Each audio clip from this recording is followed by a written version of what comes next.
Assalamu alaikum, саламатсыздарбы Москвадагы мекендештер. Тугандар, 2016 жылкы 1.6 автомат. Тугандар, 500 миң рубль. Бардык документтери бар. Бүгүн аласын, бүгүн ишке чыгып кетесин. Мана, ипишник менен сүйлөштүрүп коет. Болду. Вин номерин коюп коем. Бүт деталдары родной дейт, өзүнүкү дейт. Келип дагын көрөсүздөр. Любой паркта иштесе боло береби? Любой паркта иштесе боло берет дейт. Тугандар, мана 2016 жылкы 1.6 автомат, тугандар. Өтө таза, действительно таза машина экен, тугандар. Мана өзү дагы өтө жакшы карап айдаган кишинин машинасы экен.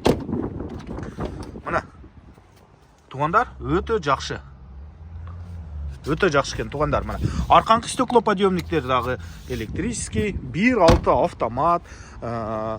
Красный ДТП жок, желтый бар дейт, көп эмес дейт. Бардык деталдары родной болгондон кийин, значит, желтый дагы эч канча жок. Тугандар, ушундай 500 миң рубль шытыр. 500 миң рубльге шытыр. Бардык документтер бар, страховка бар, лицензия бар, азгоп бар. Каалаган паркында иштей бересиң.